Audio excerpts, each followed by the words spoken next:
Hi, AP Psych. It is Thursday by the time you're listening to this. You're almost through the week. Before I get started, I just hope that you're all doing well, especially with the news that just came out that we don't get to go back to regular school by the end of the year. Um, I'm just sad. I'm sad I don't get to see you guys in the classroom and understand why that has to happen for everyone's safety. But I miss y'all. Um, so we're going to hang in there. We're going to finish strong despite social distancing and keep doing the best that we can. You all have worked way too hard up to this point, and we're going to keep pushing through until we finish. So, with that said, our topic for today are cognitive therapies. And I don't have it in the title, but really it's family and group therapies a little bit at the end. Like before, I have lots of video to show you. We're going to see Gloria again. If you remember, Gloria was the patient or the client that Carl Rogers counseled. So we'll see her back in it with a different style of counseling. So here we go. So the essential question is, how are psychological disorders treated? Our learning targets: I can describe the central characteristics of psychotherapeutic intervention. I can describe major treatment orientations used in therapy. We'll be looking at both cognitive and cognitive behavioral and how those orientations influence therapeutic planning. I can identify major figures in psychological treatment. We'll be looking at Aaron Beck and Albert Ellis today. And finally, I can compare and contrast different treatment formats. So up to this point, we'll have talked about individual, group, rational, emotive, psychoanalytic, psychodynamic, client-centered, cognitive, behavioral, sociocultural, biopsychosocial, and then cognitive behavioral. So what are cognitive therapies? Before I even go into what's on this slide, if you think about just what we know about cognition, this is really going to be centered on the way you think, okay, and trying to change maladaptive thinking. So these are therapies that teach people new, more adaptive ways of thinking, and it's based on the assumption that thoughts intervene between our events and our emotional reaction. So if I have something going on in my life, before I react with an emotion, there's some sort of cognition there. There's some sort of thought there. And again, the two major psychologists that we'll be looking at their work is Albert Ellis, that's who we'll start with something called REBT therapy, and Aaron Beck. So the first type of cognitive therapy, even though it has behavioral in the name, this is a cognitive therapy, is called rational emotive behavioral therapy. And this is a confrontational, that's really going to be key, cognitive therapy that vigorously challenges people's illogical, self-defeating attitudes and assumptions. This was developed by Ellis. And again, it's going to get a little bit confusing because the two types of therapy between Ellis and Beck are going to seem similar. But what I'm going to have you pay attention to is that with REBT, Ellis is kind of not mean-spirited, but very much like if you say something where you're like, I think I'm dumb, he's going to challenge you and say, like, really, like, why are you thinking that way? Look at all these other things that show that you're not dumb. And it really pushes people to look at their illogical way of thinking. So it follows what's called an ABC model. So first you have an activating event. So something happens to you or in the environment around you. Think of a stressor. And you form certain beliefs or interpretations of that event. That belief leads to consequences. That includes both feelings and behaviors. So something happens, I develop thoughts about what happens, and those thoughts lead me to act or feel in a certain way. And where the therapy steps in is really here. So the idea is that as a therapist, their role is going to be to dispute those beliefs, to really challenge and help you challenge them in yourself, to create new consequences, which then helps you to create new beliefs. So we're going to be watching Ellis. There's Gloria again. She's going to talk about a little bit different aspect than she did last time. She talked a lot about her daughter. This time it's about her dating and finding the right man. What I really want you to pay attention to is, again, how does Ellis interact with her? Look at how much more he speaks compared to what we saw with Rogers. Rogers very much was allowing her to speak more. You'll hear a lot more from him himself than what we heard from Rogers. And just so you can see, this is what you're going to be asked to do afterwards. So you're going to be comparing his style to Carl Rogers' style. What are the similarities and what do you see as the differences? So know that's coming after you watch. Hit my volume. Here you go. Quite enough for him. He's superior to me. I should have told you. I'm kind of starting you halfway in. So she's talking hypothetically right now. Like if she were to meet someone, this is what she may think. Okay. So know that this is kind of partway into their conversation. Although I want this type of man, I'm afraid I won't have enough to attract him. Well, that's the first part of the sentence, and that might be a true one, because maybe he could be superior to you in some ways. Maybe he wouldn't be attracted to you, but that would never upset you if you were only saying that. I think he may be superior to me. Now, you're adding a second sentence to that, which is, if this is so, that would be awful. Well, not quite so extreme as that, because I've thought about that too. It's usually, I've missed my chance again, because when I want to become, if I want to show the very best of myself, because I think I have self-confidence and I have enough to offer. Yeah. But when I get afraid like that, then I show all the bad qualities. I'm flip, I'm so much on the defensive that I can't show my good qualities. And it's like, I missed my chance again. There was a good opportunity to be close to this man, and I loused it up again. All right, but even let's suppose you're saying that, and I think you really are, but you must be saying something else too, because if you were just saying, hell, I missed my chance again, you'd say, all right, next time I'll take advantage of what I learned this time and do it a little better. Now, you still must be saying, if you feel shame, embarrassment, shyness, that there's something pretty bad about your error in missing your chance again. I don't know if this follows in context to what you're saying, but the thing I do feel is that I get suspicious then. Am I the type of woman that will only appeal to the ones that are to not my type of guy anyway? Is there something wrong with me? Am I never going to find the kind of man I enjoy? I always seem to get the other ones. All right, now you're getting closer to what I'm talking about, because you're really saying, if I am this type of woman that none of these good, eligible males are going to appeal to, then that would be awful. I'd never get what I want, and that would really be something frightful. Plus, I don't like thinking of myself that way. I want to put myself on a higher standard. I don't like to think that I may be just an average Jane Doe. Well, let's just suppose, for the sake of argument at the moment, that that were so. All right. That you were an average Jane Doe. Now, would that be so terrible? It would be inconvenient. It would be unpleasant. You wouldn't want it. But would you get an emotion like shyness, embarrassment, shame out of just believing that maybe I'm going to end up like Jane Doe? I don't know. Well, I don't think you could, because you still would have to be saying on some level, as I think you've just said, and it would be very bad. It would be terrible. I would be a no-goodnik if I were just Jane Doe. I'd never get what I want. If I were just a Jane Doe, and if I'd have to accept it, I'd never get what I want, and I don't want to live the rest of my life with just icky men. Well, it's not necessarily so that you'd never. You really mean your chances would be reduced, because we know some icky girls who get some splendid men, don't we? That's yeah, right. you see, so you're generalizing there. You're saying it probably would be that I'd have a more difficult time, but then you're jumping to, therefore, I'd never get it all. You see the catastrophizing there that you jump to. Yes, but it feels that way to me at the time. It seems like forever.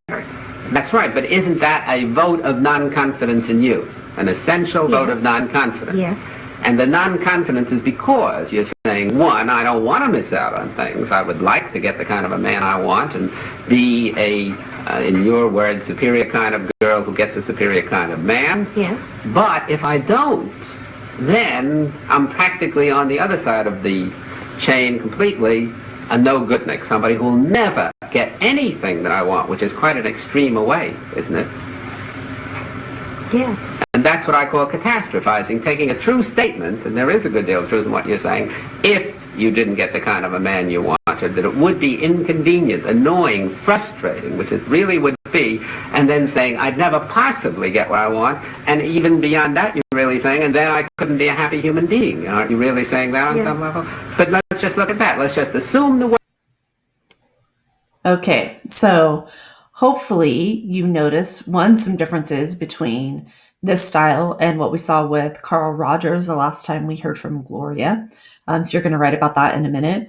But just notice the way that when she was speaking, he basically, it's almost like calling her out. Like, no, that's not the way you should be thinking. And really challenging and saying you're catastrophe. Can't say it.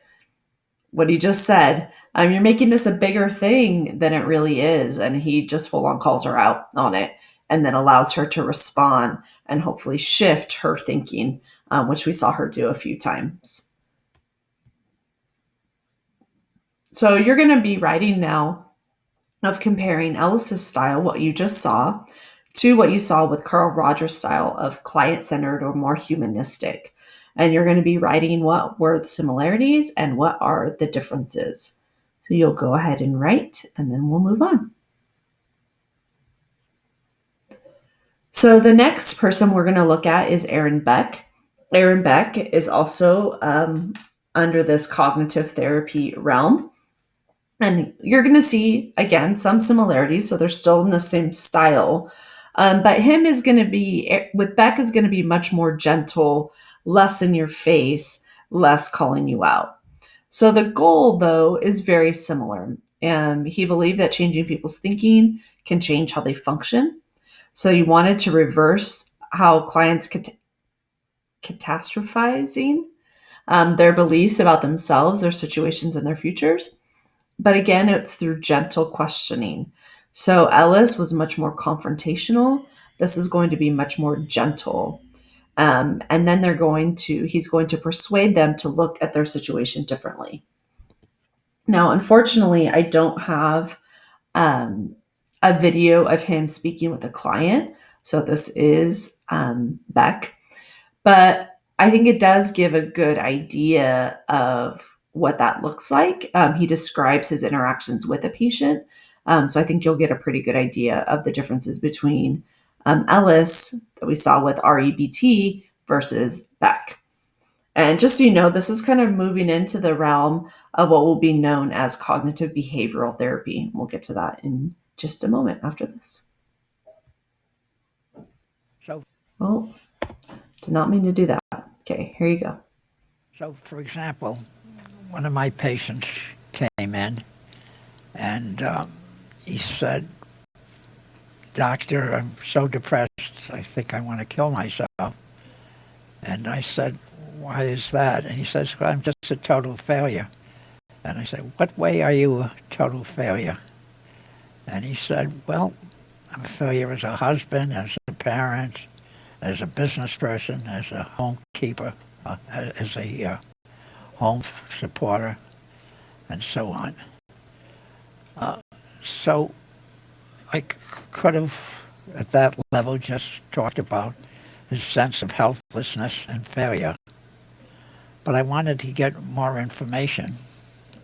So instead of addressing helplessness, which seems to be across the board there, or the sense of failure, or the sense of frustration, I started taking each of these components in order, keeping in mind that the overall meaning of what he said did have to do with failure, right? It's pretty clear that his belief, "I am a failure," has just grabbed hold of him and now is playing out in every aspect of his life.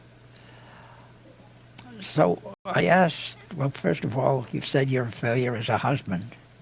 So what's happened recently that gave you that thought? He says, well, when my wife went off for work today, she didn't say goodbye. And I said, well, so what does that mean to you? And he says, well, it means she doesn't love me. I said, why is that? I said, because she always says goodbye, but now she must be ticked off and she doesn't love me, and somehow, I don't know what, but there's something about me that turns her off. So I said, okay. So then I kept going on. So I said, now what makes you think that you're a failure as a father? And he says, well, because the kids all were fighting this morning. So I said, okay. And I said, what makes you think that you're a failure as a businessman and a provider? And he says, because I just looked at the budget report, and we're going to go in debt for the next 3 months. And then finally, I said, well, what about your failure as a homekeeper? And he said, well, the roof is caving in the house. So here we could have just dealt with the common denominator. The meaning is he's a failure in each of these things, and could have talked about the failure. But then I broke it up into each compartment. And this is what we wouldn't have done as a psychoanalyst. Psychoanalyst, we would have looked for an unconscious meaning, or might be for the conscious meaning. But we break this up into the different pieces. So I then asked him, what about your wife running off? I said, do you remember anything that happened prior to her running off? And he said, well, she was very rushed at breakfast. And I said, yeah, do you remember any conversation that you had?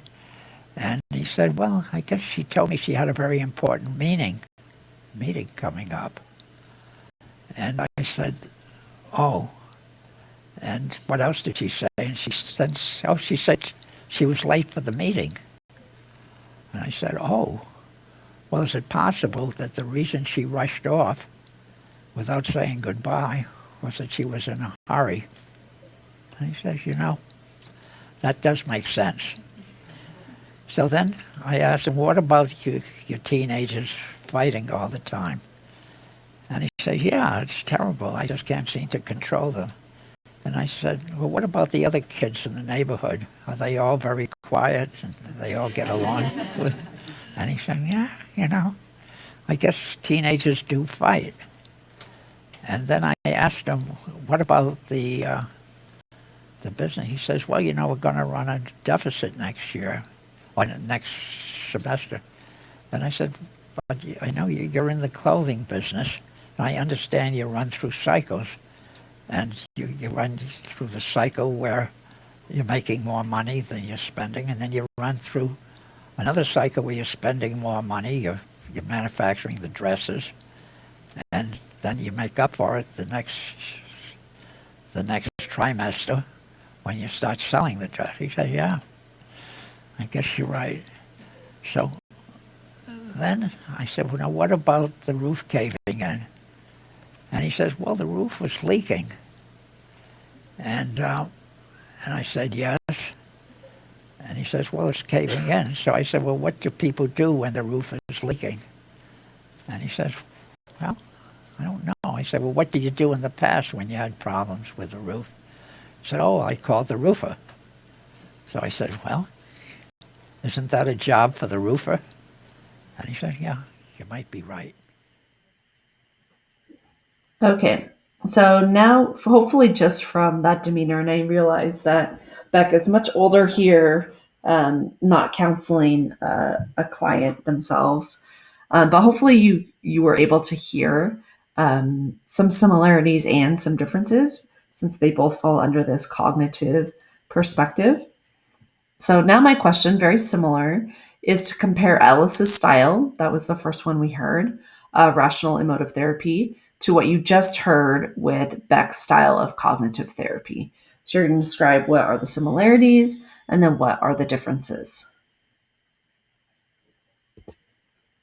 Okay, so he kind of alluded into this idea of cognitive behavioral therapy, which is known as CBT. And this is a popular therapy, as the name implies, that combines cognitive therapy, meaning changing someone's thinking, with behavioral, meaning we're actually going to change a behavior as well. Just so you know, this is the type of therapy that has the most research behind in terms of effectiveness, more so than any other type of therapy that we'll talk about. So, what this looks like in practice, I have an example of OCD here. So, just a reminder, OCD, we have obsessive compulsive disorder. So, you have usually kind of the typical case is someone has obsessions. So, these are those thoughts, anxiety types of thoughts that go racing through a person's head. And that could lead them to develop compulsions, which are usually behaviors meant to help cope with the obsessive thoughts. So, in this particular scenario, the therapist showed patients a PET scan. If you remember, this is one of our brain scans that shows not only anatomy but function as well, that showed an abnormal brain or someone with obsessive compulsive disorder while they were having a compulsive urge. So you can see here, this is a normal state, and then this is when they're having that compulsive urge. This is actually from UCLA. You can see the kind of reddish portions here that are indicative of a lot of activity. So they wanted the patients or clients to actually see that there's something literally going on in their brain when this is happening. So the next step is the therapist taught the client to relabel their compulsions. This is where the cognition piece comes in.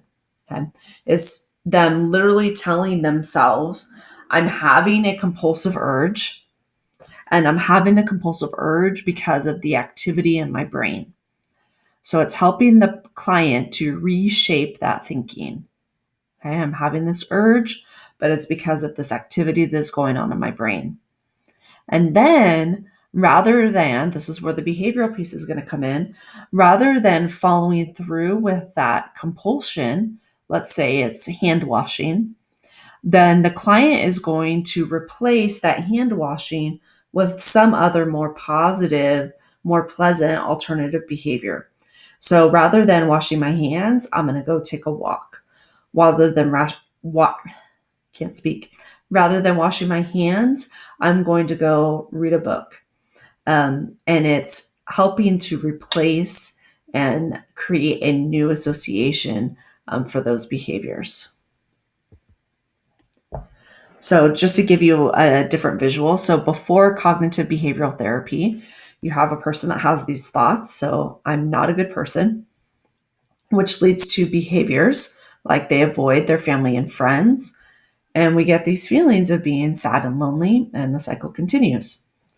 After CBT, we've changed this thought. So now I'm a good person. Therefore, my behavior change, which in turn changes my feelings. So it puts someone in a much more positive cycle. So my question for you is, why do you think cognitive behavioral therapy, also known as CBT, is amongst the most effective therapy types for treating illnesses like major depression and obsessive compulsive disorders? So you're going to go ahead and type out that answer now. The last piece we're going to look at are group and family therapies. So group therapy is therapy conducted with groups, as you might imagine from the name, rather than individuals, permitting the therapeutic benefits from group interaction. So there are some downfalls to doing group therapy in that there's not as much individual attention, but there are quite a few benefits. One, just from a cost and time perspective, therapists can speak with, they're usually more of a facilitator, can talk with and work with many more people at once. It's much less expensive than doing a one-on-one appointment. It offers opportunities to practice differing behaviors in more of a realistic group setting. It allows clients to see that they're not the only ones going through the struggles that they're having, and it provides them opportunities to get feedback from others who are in similar situations. So I know some of you have probably seen this before, but actually is a pretty good example in the support group setting. So I'm going to play just a little bit of this for you.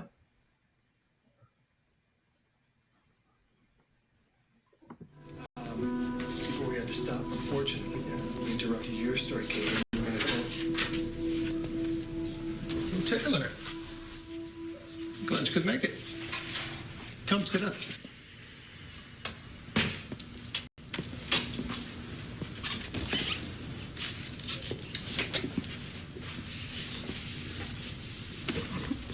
In elementary school, it was like, hey, there goes Jelly Donut, stuff like that, and it sucked, right? But at least I could go home and get some peace. Now it's like I can't even post pictures on my own profile because people want to be telling me how fat or disgusting I am. And this stuff follows me home. I hate that. But the worst is when people resend stuff you said to them.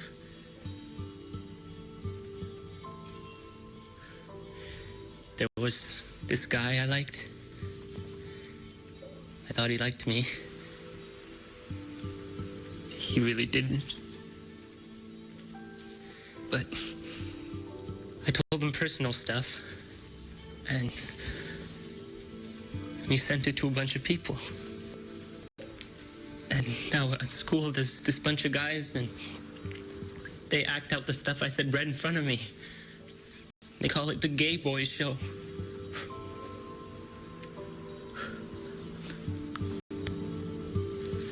No, wait, that's not the worst. You were right. The worst is when it goes home with you. And they pile on, and you think, I don't even know who that person is. How can he say he despises that I exist? Well, you should post crap about those guys too. That's what I do. It's not about getting mad. It's getting even. Well, that's one option. Become the bully yourself. Right? How many of you have ever decided to get even? Posted mean comments online about someone you felt was being mean to you? Okay, I'm going to stop it here. The idea is that you have people grouped together, as the name implies, with a facilitator. So the mental health professional that you saw there helps to move the conversation along, could bring about group insights, etc. Family therapy is therapy that treats the family as a system. So it views an individual's behavior as influenced by or directed at other family members. So it's the understanding that often this person is not doing these things in isolation, that it takes working with lots of family members to heal relationships and to help that person move forward. And we also have self-help groups. Some examples of that are things like AA. It could be online support groups where there's no necessarily mental health professional involved, but it's a group of people who are going through something similar, where the focus is often on stigmatized or hard to discuss illnesses. If you have someone that's going through a particularly difficult illness, sometimes it's helpful to seek support from others who understand what that feels like. And I have just a few multiple choice questions and then we are done. We won't have notes again until Monday. So first question, echoing, restating, and seeking clarification of what a person expresses, either verbally or non-verbally, in a therapy session is called what? Is it active listening, virtual reality exposure therapy, systematic desensitization, family therapy, or classical conditioning? We'll go ahead and select. Hopefully I didn't trick you too bad. This is actually a review question. The correct answer was A, active listening. That's under the humanistic therapies with Carl Rogers. Next, which kind of therapy below is most closely associated with the goal of altering behaviors and actions? Is it A, aversive conditioning, B, psychodynamic, C, client-centered, D, family, or E, cognitive behavioral? So go ahead and choose your response. Hopefully you chose E, cognitive behavioral. Next, a psychotherapist states getting people to change what they say to themselves is an effective way to change their thinking. This statement best exemplifies which kind of therapeutic approach. Is it A, behavioral, B, psychodynamic, C, biomedical, D, cognitive, or E, active listening? So again, go ahead and choose. And the correct answer was D, cognitive. This is our last one. Which of the following is considered a benefit of group therapy? Is it A, it is the most effective treatment for children? B, it is particularly effective for antisocial personality disorder? C, it is particularly effective in the treatment of schizophrenia? D, it is the only setting proven effective for virtual reality exposure therapy? Or is it E, it saves time and money compared with other types of therapy? Go ahead and choose. And hopefully you got the correct answer was E, it saves time and money compared with other types of therapy. So this would not be a particularly good therapy for group therapy for antisocial personality disorder, really any personality disorders, or schizophrenia. Yeah, not even probably depression somewhat, but their CBT would be more appropriate. Same with something like phobias, anxiety disorders may not be the best option. So tomorrow you'll be working through a module in your textbook, Module 72, about the effectiveness of therapies. It'll be more of a guided reading. Then we'll have one more set of notes about the biomedical therapies, and that will be on Monday. If I don't see you pop into an office hour, I hope you have a great weekend.